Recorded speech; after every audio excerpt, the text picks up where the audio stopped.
And welcome to the show. Today is February 24th, 2022. This is a quick update on stock symbol, or what used to be stock symbol MMTLP and Nefarious Hydrocarbons. If you don't know what Nefarious Hydrocarbons and or stock symbol MMTLP is, let me give you a quick intro. So in case you're not aware of what stock symbol MMTLP and the private company Nefarious Hydrocarbons is, let me give you a quick recap, okay? FINRA created a whole bunch of fraudulent counterfeit shares.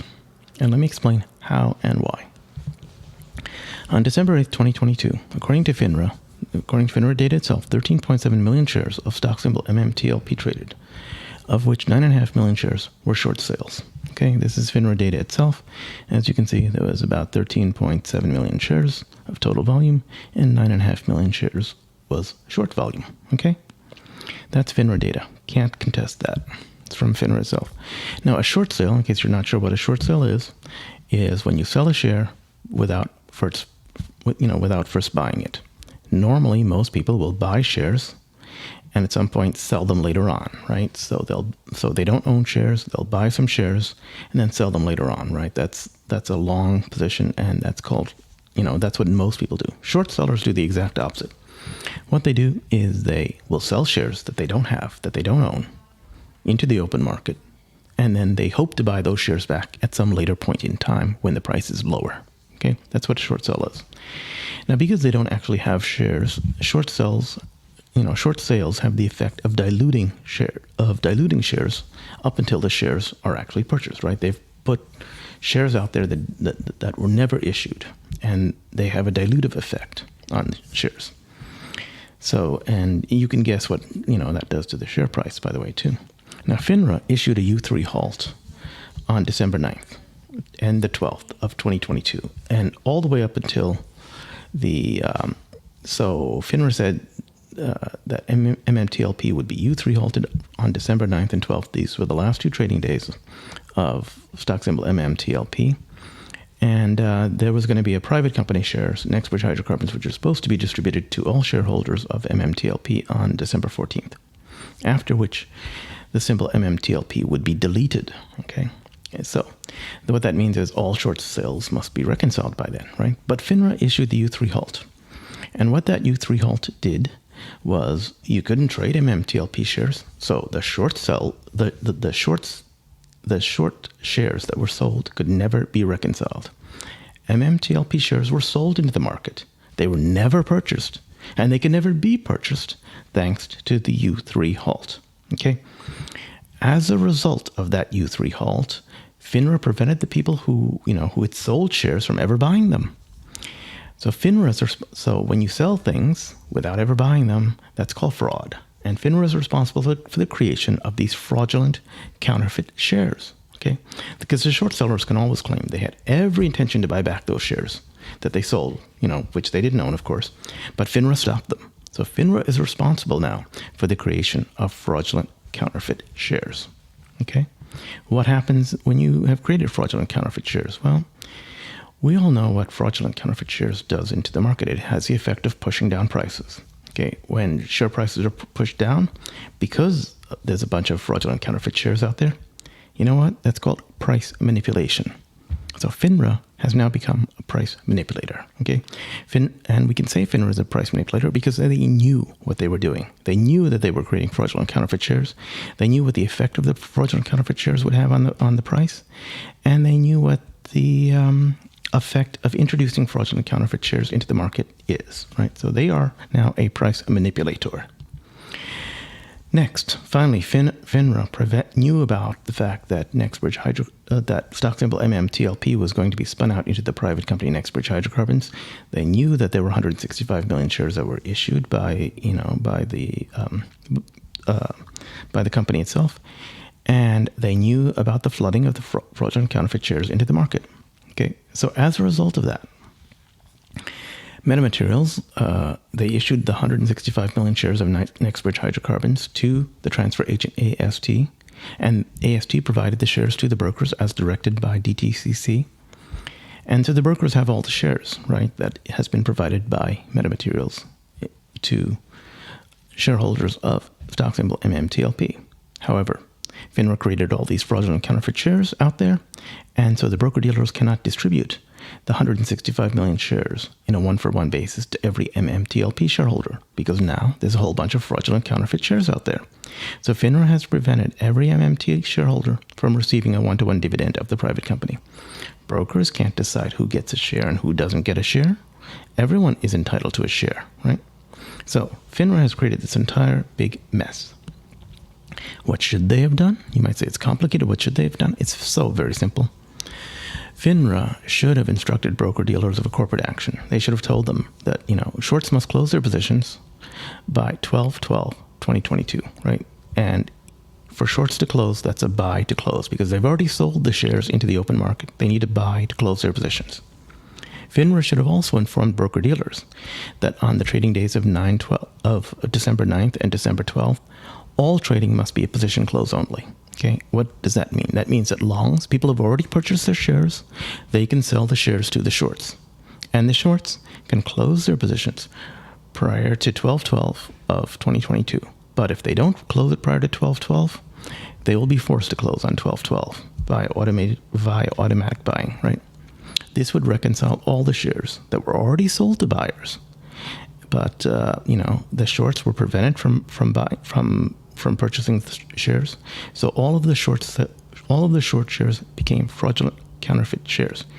If you did these two corporate actions, there would be no fraudulent counterfeit shares out there, and the whole situation would have been resolved. But FINRA was responsible for creating the fraudulent counterfeit shares. This is what they should have done, and they did not do it. When it started, so I attended some live streams along the way in the week or so, and we got I promised some shout outs, so let's do those first. Shout out to MMTLP Studios. They're taking MMTLP stories that you have, and they'll publish them so that you can share your stories with other people, and other people can learn about your experiences and what you've gone through. If you want, they can anonymize your voice. They can anonymize your video image. So it's all good. If you want, give them a contact. They're at www.mmtlpstudios.com. So give them some love. So also, Fair Markets Now has a section for MMTLP. If you're not aware of it, they have a contact your senator and representative update on their updated newsletter. So feel free to check that out and continue to send updated letters to Congress, and we know that that's working because Congress seems to be interested now at some point. We also know from the Fair Markets Now website that Russ Race has given a quick shout out on February 23rd. He's requested some updates to his survey for the share count. This is, of course, for you and I, because he shares this information with with the public, with retail. It is not the Nexbridge Hydrocarbons share count. It is a public share count. Nexbridge Hydrocarbons, of course, keeps their share count, private, because that's private info. With that, let me give you a quick idea of what we're doing next. Here's the overall idea of stuff that I'll be talking about. Some stuff from last week's live stream, because I thought that was really interesting, but that was it was less formal. So let's get some. So I'll include some stuff from last week, as well as some new stuff. So let's move forward. So we see over here that FINRA had deleted the MMTLP symbol and backdated their deletion to 12/13 after they did this weird nefarious backdating. They undeleted it because it turned out people took screenshots and people said, "Hey, what are you doing? We noticed that you're doing this, this weird. We noticed that it looks like you're trying to, it looks like you're trying to mislead the court here with some bad stuff here." Anyway, so Rosa has talked about that. Here is their website. As you can see, they did do the halts, and they also did the D1 code, which was later removed.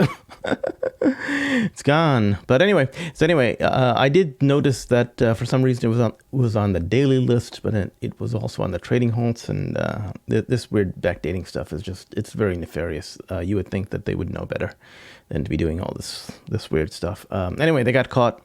Rose is aware of it, and if they the big deal is that if you're going to do this and you actually have a court filing where you stated that you deleted it, but you did not, you lied to the court, and that's a bad thing, and it can be used against you. Whether you knowingly lied, it looks like they knowingly lied because they backdated it. They backdated the deletion, and then they deleted their deletion. So it's just craziness. Anyway. Yeah, bad stuff for FINRA. FINRA's anyway. Let's move on. Congress. I noticed from Jor-El and also from a different user that they posted this particular image of a letter that they received from Congress, and it's pretty cool. This is from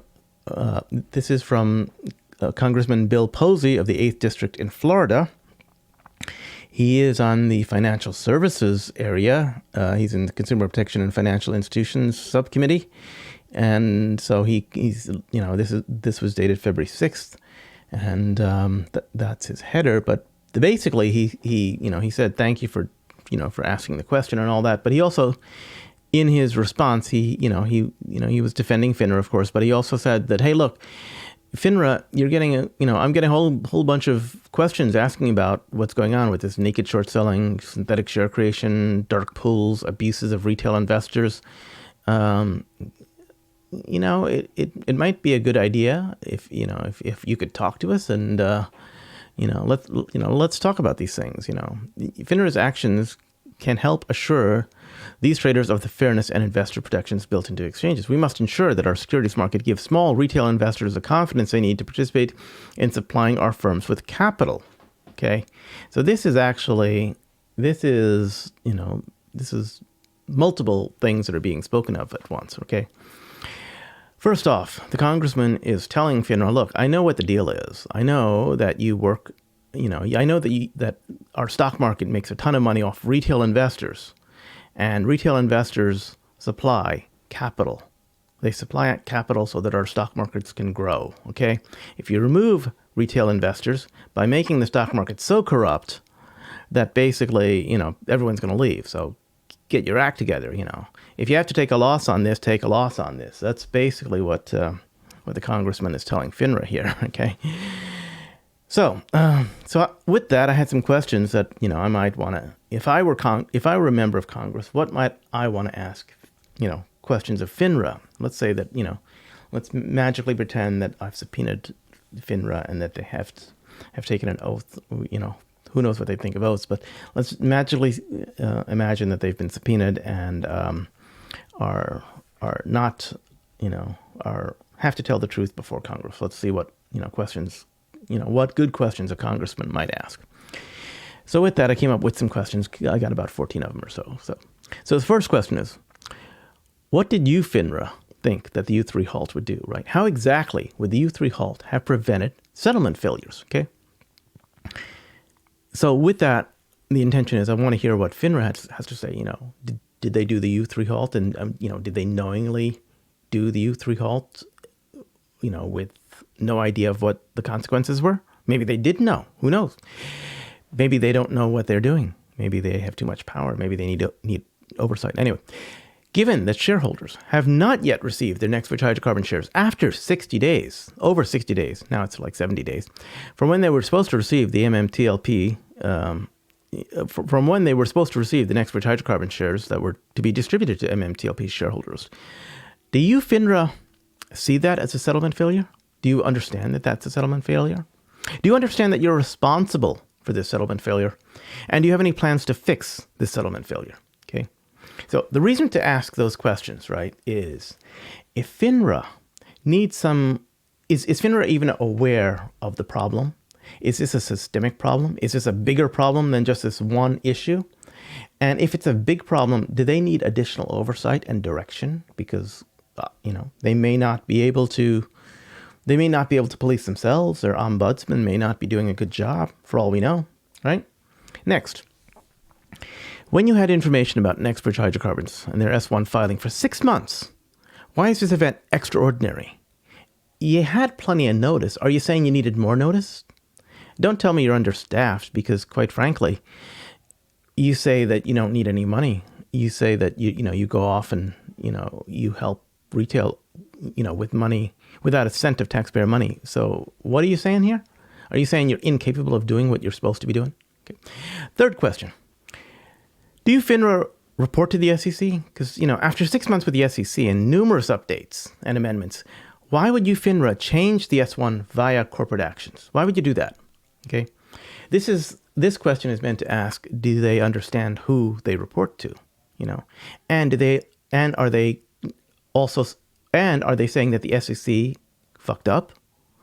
So this is a question. Is FINRA trying to point the finger at the SEC, their boss, technically, saying their boss fucked up? I don't know. Let's see.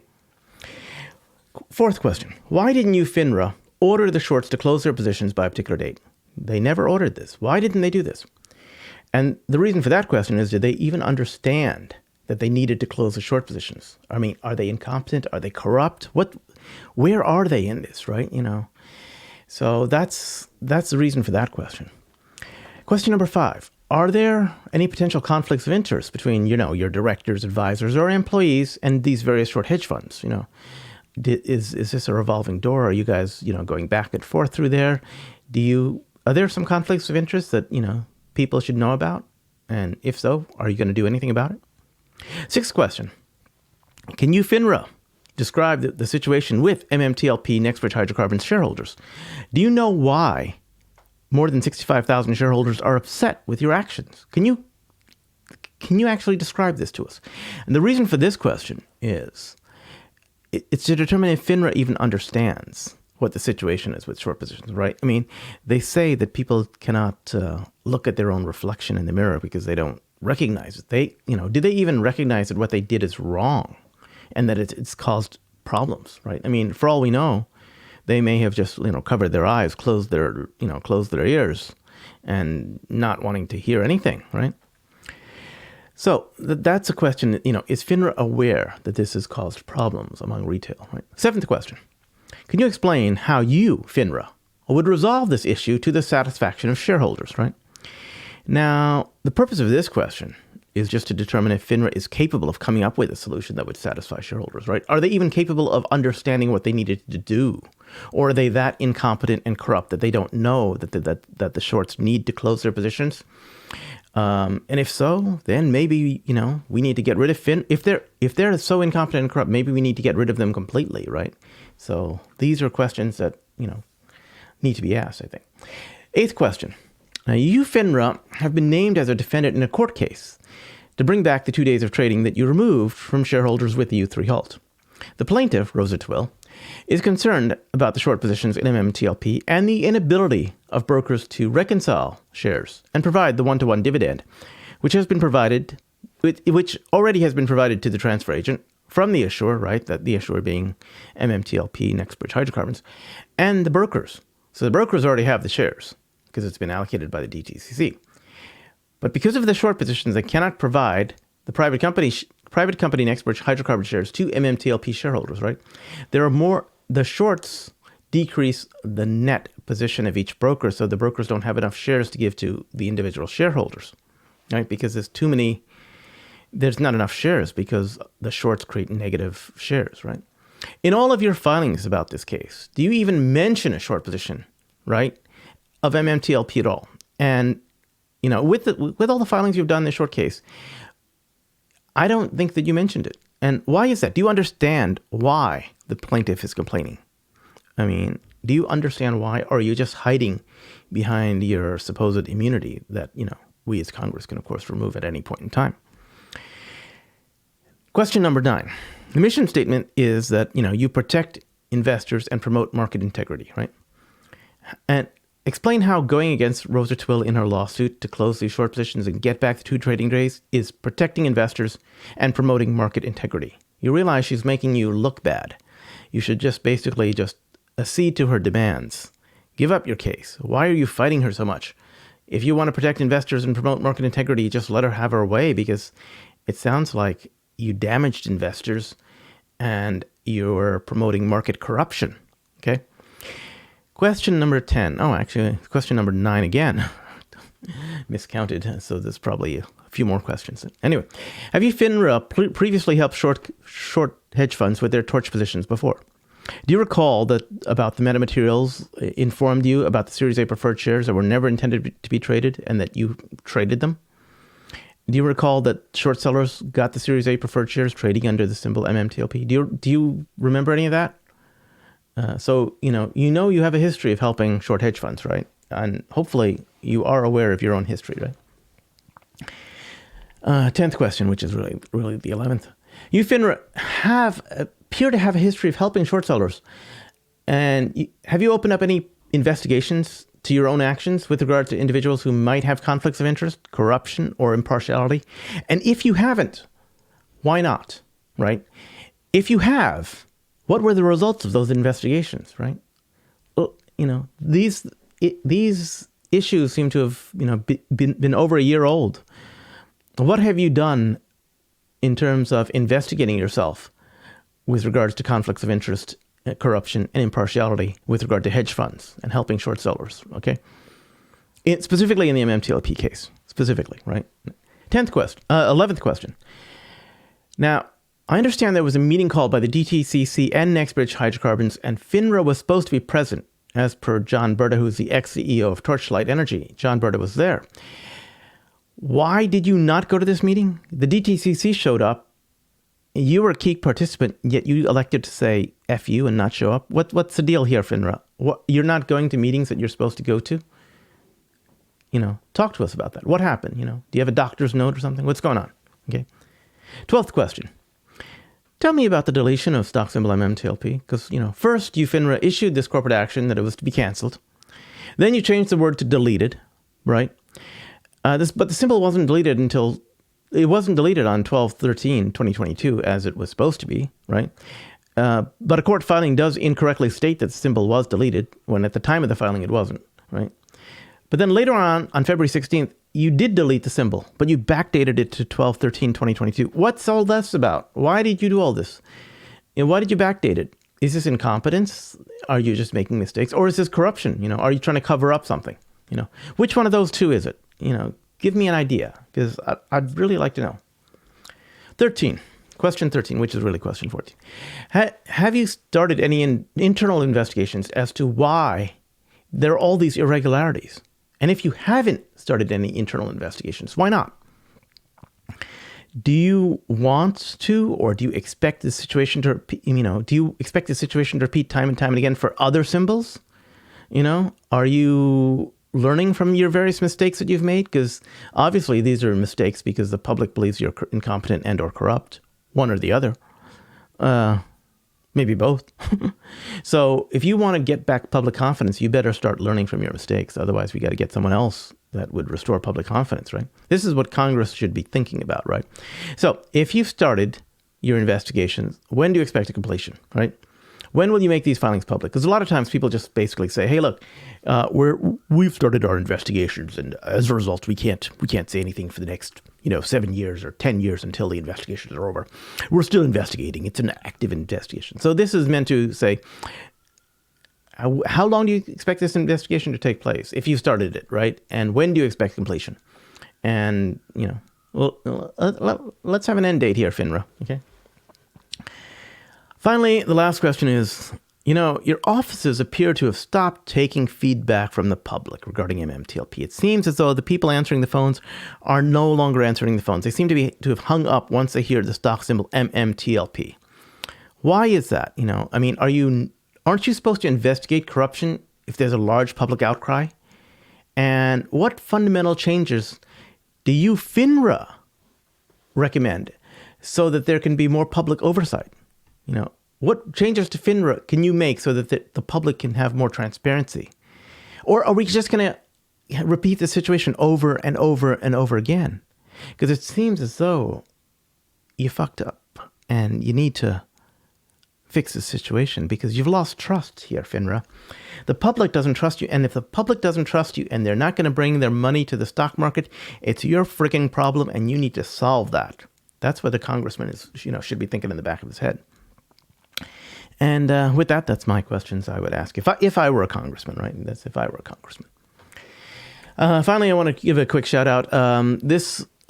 Will Stewart showed up at a Twitter space a few weeks ago, on February 12th. So he showed up at Radio Drew at Andrew's Twitter space, and so check out his Twitter space. Links are provided, of course. Now, he's got about 17 million shares or so he's a very big shareholder.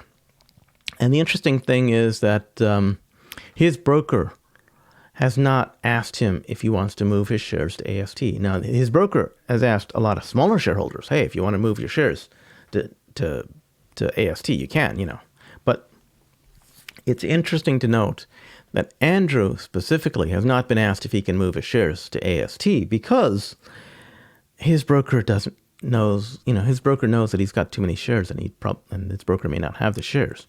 So as a result, his broker, Andrew knows that his broker knows. Andrew knows that his broker doesn't have the shares. His broker knows that Andrew knows that they don't have the shares. So there you go. Anyway, it's he's speaks a lot of common sense. I recommend you hearing that particular Twitter Spaces if you have not heard it before. So check it out. It's well worth listening to. Also, I'm told that David made an appearance in a Twitter Spaces call. He's the other large shareholder, but apparently there was some kerfuffle or something like that. I'm not sure what happened. But anyway, we'll find out about that later. We'll talk about that later. Big shout out to AK Dallas and Pro Street Arts. They've done some excellent jobs. Oh, by the way, Pro Street Arts has this YouTube channel. Check it out. He does a really good job. He's been putting together information. Big shout out to Pro Street Art. He's done awesome stuff. Anyway, AK Dallas took the Pro Street Art amalgamation of these various CUSIP numbers. Apparently, a lot of brokers are choosing to use the same CUSIP numbers for their own internal tracking. But so as a result, we have CUSIP numbers that are being shared across multiple brokers. Could it be that there's internal trading? Could it be that brokers are preparing to trade the symbol? Right, that's the whole thing. At least among themselves, or at least among people that they have an agreement with. So, with that, I happened to ask G, does anyone remember what the what the DTCC allocation to brokers were? And Pro Street Arts replied, by the way, here's a list. So thank you, Pro Street Art, for replying. That's pretty cool. So we take the two information that's been presented here. As you can see, like Robinhood, Wells Fargo, and Open Bank, they all share the same CUSIP number per the broker as reported, right? And so we can just take these CUSIP numbers and try to match them to the various DTCC allocations. So I did that. Why not, right? So we only have 4 really big DTC allocations. There's 105 brokers. But the big 4 that we've noted are TD Ameritrade, Fidelity, E-Trade, and Robinhood. And so, for instance, the DTCC allocated 53 million shares to TD Ameritrade as per Twitter Spaces chat that John Berta happened to mention. But it's estimated, using the 300 million share estimated column, right, that there might be as much as 90 million shares. That means that TD Ameritrade is short something like 37 million shares. Similar thing with Fidelity. If there are 300 million shares that have been traded out there that are in people's hands, that means that Fidelity, who's been allocated 21 million shares, there's estimated that they might have a position of 57 million shares, which means that they are short by 36 million shares. Same thing with E-Trade. E-Trade is short by 18 million shares. So all of these major brokers are short a large number of shares. But interestingly enough, if you look at the 300 million share estimated column, you look at Robinhood, they've been allocated 12.8 million shares, essentially, right? But their estimate for shares, if there's 300 million shares that have been, have actually been sold into the open market, counting naked short shares, that means Robinhood actually has 4 million extra shares, estimated shares, 4 million. So what's with that? How does Robinhood have more than enough shares allocated to them from the DTCC? That's an interesting question. And so I said, well, maybe it's not, right? So the question is, how can this happen, right? The DTCC operates on what's called a continuous net settlement, right? So they operate on a net settlement. And what that basically means is that you got longs minus shorts. So the only way that you can have a negative position here is if there are too many, is if you have a negative number of short shares, right? So Robinhood obviously doesn't have a negative number of short shares. It's just not possible. So if that's not possible, it's more than likely that we're not in the 300 million share count column. We're probably closer to the 500 million share count column, right? That's what I'm thinking. And this corroborates, by the way, with Russ's survey data, right? So if we look at Russ's survey data from January 18th, I just updated this from the January 18th one. There are 39 million shares that have been counted in his, in his survey across 6,074 shareholders, right? 6,074. And that's without any outliers. That's without any whales. It's without any large positions, right? Just which means that there's 6,500 shares per shareholder on average, with 65,000 shareholders estimated to be out there. We know that that's about 424 million shares that are circulating out there. Add in the 4 outliers that we know about, which are Greg McCabe, Will Stewart, David, and John Berta. They represent 51.3 million shares. Add that into the mix. You've got about 475 million total estimated MMTLP shares. This is very close to the 500 million shares that is in the 500 million share column, right? So let's look at the 500 million share column. Maybe it's around the 500 million shares. If that's the case, let's re-update it, right? That means that TD Ameritrade is in worse shape. They need about 100 million shares, almost 97 million shares. Fidelity needs 75 million shares, right? Because it's estimated that they have about 96 million shares at that point. And that they've only been allocated 21 million shares. They need 75 million shares. They need a lot of shares. E-Trade needs 39 million shares, and then Robinhood would need about 1.4 million shares. And that's if you're in the 500 million shares that have been traded column, right? Which means there are enough naked short shares that it amounts to close to 500 million shares. So that's where we're at. So Robinhood really does. It looks like they have a problem, but they don't have as big of a problem as TD Ameritrade and Fidelity or E-Trade, right? Those seem to have a much larger problem, and quite frankly, TD Ameritrade and Fidelity have a much bigger problem than the rest. So that's where we stand. Thank you. Thank you to Dallas AK, and thank you to Pro Street Arts. So there we go. Next, I wanted to talk about this. I attended a Twitter Spaces from Gray, and Gray Tendo had someone happened to mention that they got a letter or an email from Charles Schwab. This is their email. Basically, they're saying that if you'd like, basically what they're saying is that although the security is not being publicly traded, there is an option for a courtesy sell to remove those shares. And there's a few disclosures we'd like you to do. So Charles Schwab, TD Ameritrade and Schwab have actually merged, so it's basically TD Ameritrade. But anyway, Charles Schwab sent out this email and said, hey, you can do a courtesy sell. But it turned out their courtesy sell is at $0. So, to sell at 100% loss, that kind of sucks. And that's just to get the tax write-off. So why would you want it to sell at $0? So to that, I happen to humorously reply, and actually, I'm perfectly willing to do it if anyone wants to. To anyone at Schwab who wants to sell their shares of Nextbridge Hydrocarbons at $0 to get the tax write-off, you can sell them to me for a tenth of a penny per share, up to 1 million shares. That's $1,000, by the way. And that is significantly more than what Schwab is paying, because Schwab is paying you $0. I will pay you $1,000 for 1 million shares. But of course, I will require physical certificates. There you go. There you go. And I'm sure there will be a lot more people who would respond to that. I think that I've already been upped in my I've already been outbidded in Twitter. People have said, of course, that's too little. They'll pay more. So other people are willing to buy your shares. You don't have to sell them to Schwab for $0. And the reason I think it's probably not a great idea to do a tax loss sell is, again, I'm not a financial advisor. This is not financial advice. This information is intended for entertainment and educational purposes only. And I'm not a tax advisor either. The reason is that if you look at the IRS and you go to their website, they have topic number 409, capital gains and losses, and they limit what the deduction on capital losses are, right? Capital losses, if they exceed your capital gains, right, the amount of the excess loss that you can claim to lower your income is the lesser of $3,000 or whatever. So basically, you're limited to $3,000, right? So if your loss is $3,000 or more, the IRS says, hey, we're only going to let you take a loss of $3,000. If you lost $1 million, the IRS says, nope, that's a $3,000 loss as far as we're concerned. And there you go.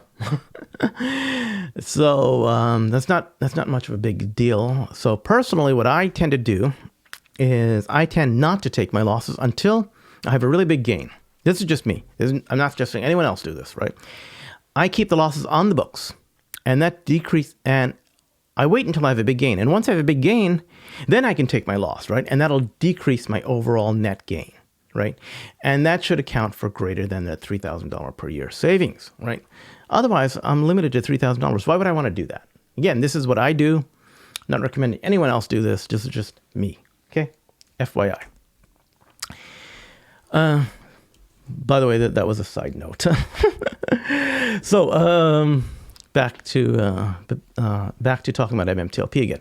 So we had some interesting stuff that happened today, or actually yesterday, with Dave Lauer, because Dave Lauer he apparently was on the what is it? Let's see. He was on the Jon Stewart show, and he did not.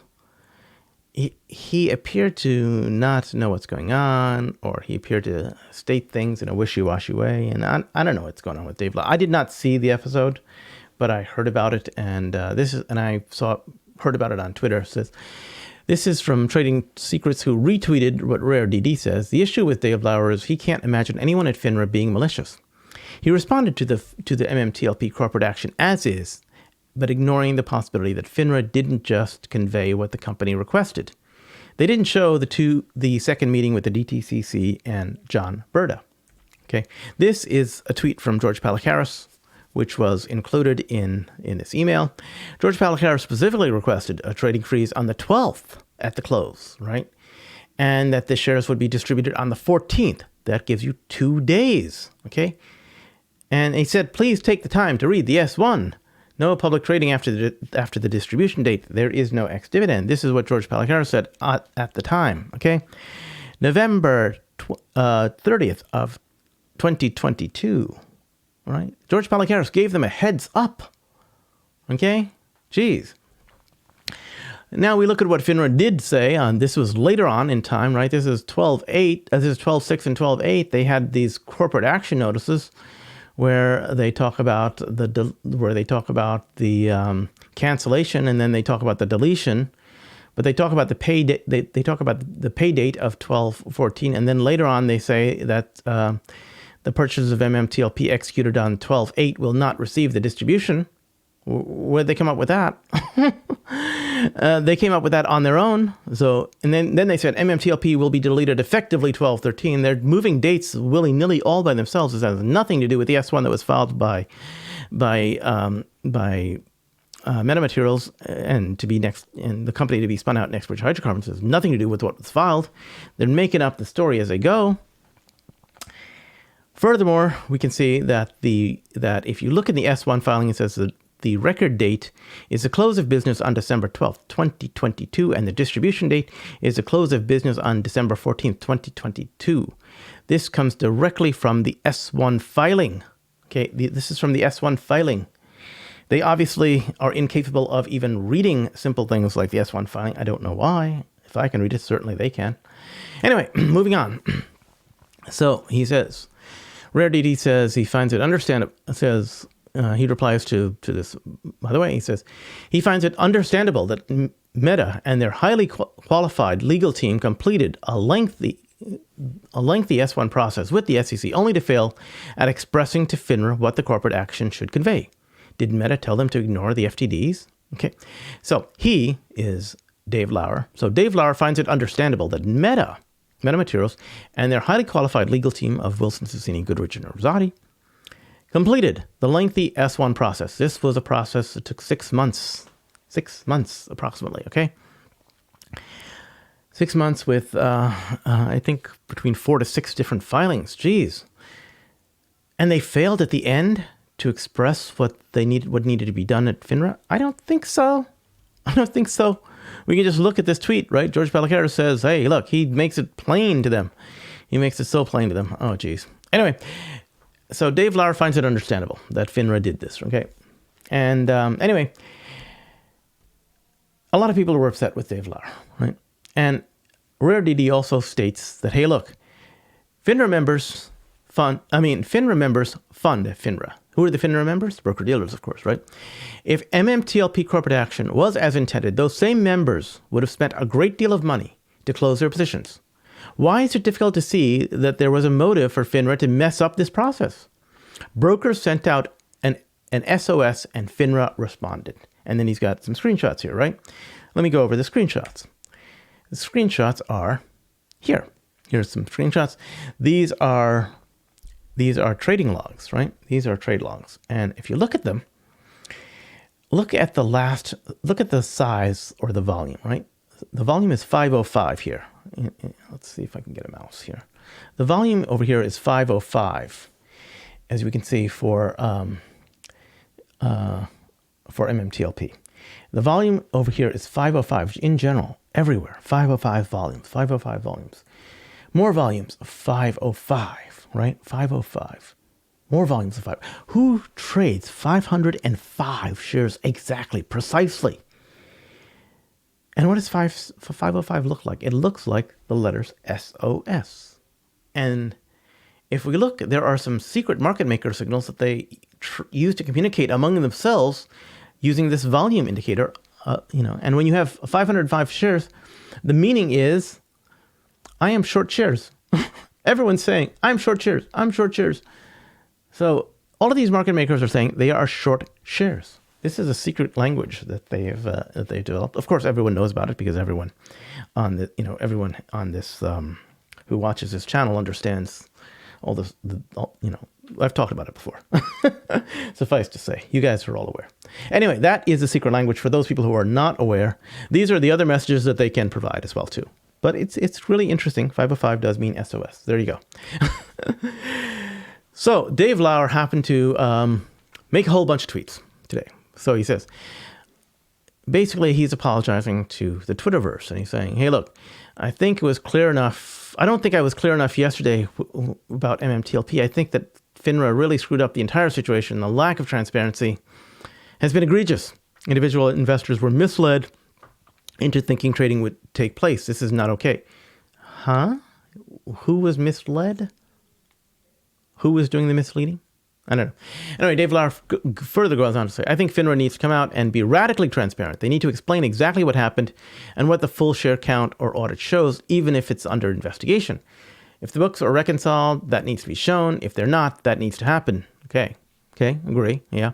This is a terrible situation. People have been hurt. I will do everything I can to push FINRA to figure this out and make it all right, either through transparency or action. My thanks to Free Commercials, and Free Commercials is, of course, Radio Drew, for helping me understand this situation better. And Radio Drew responds, be happy, I am.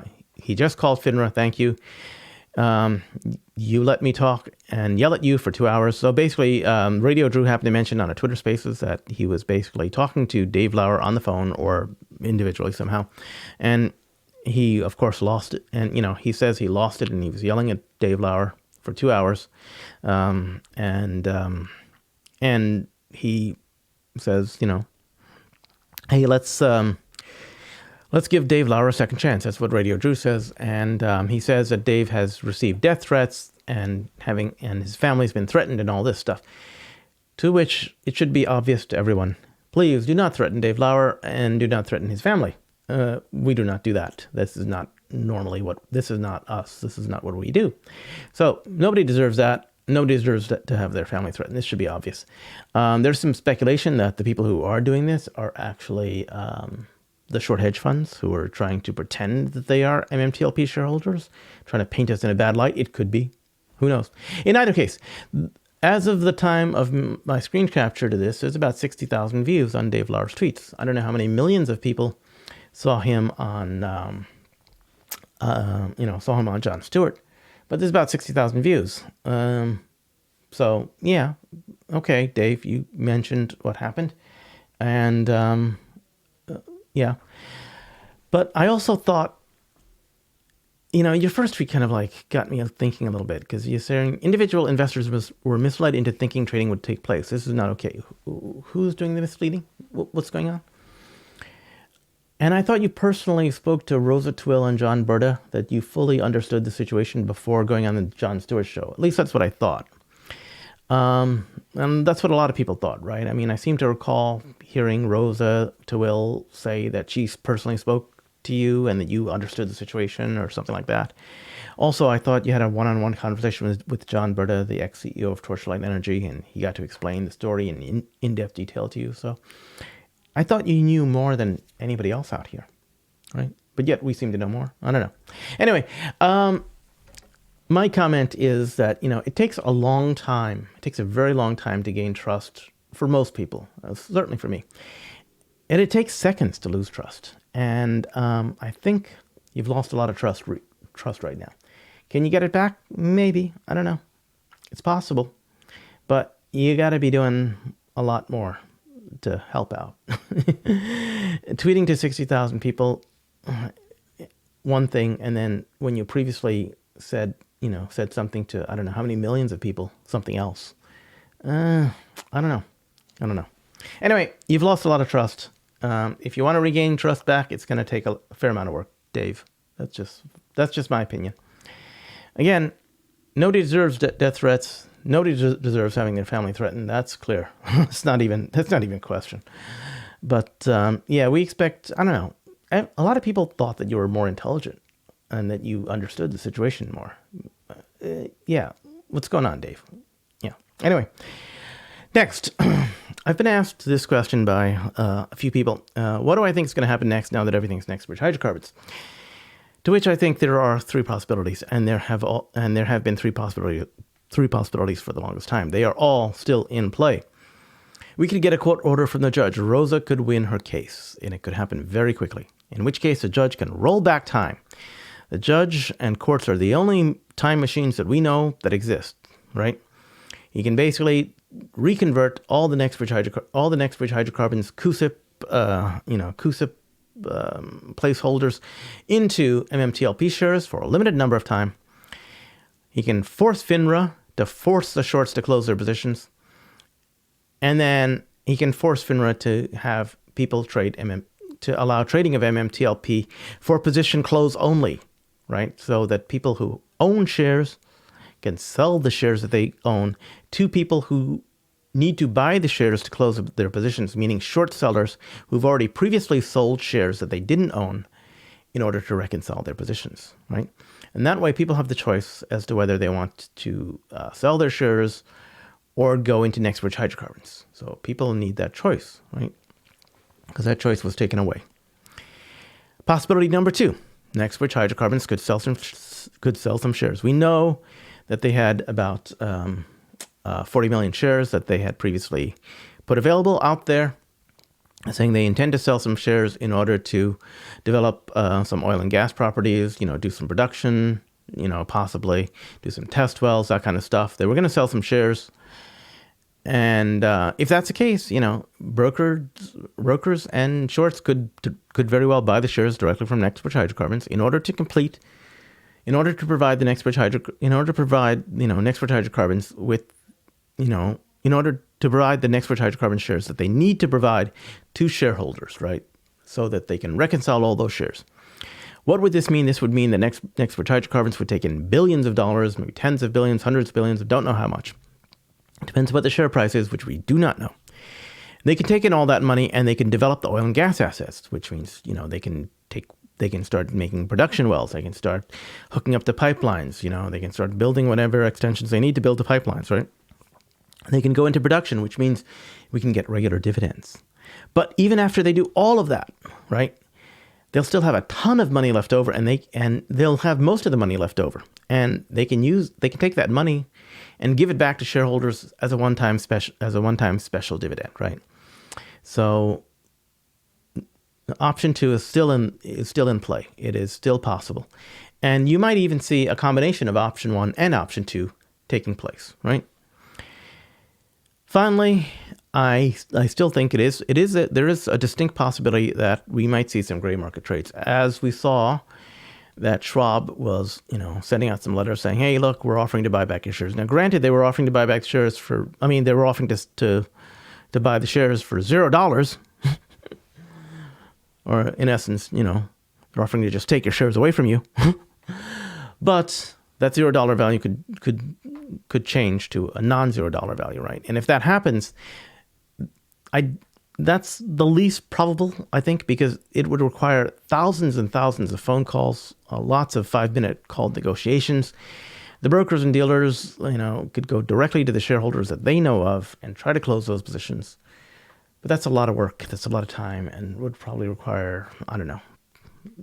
Anyway, I think that's the least likely, but I'm still putting it out there as being a possibility, right? These are all the possibilities I think that could be happening. And this is basically what I have to say. With that, thank you for watching my show. Goodbye. In the show by saying that I am not a financial advisor. This is not financial advice. This information is intended for entertainment and educational purposes only. Thank you for watching. Goodbye.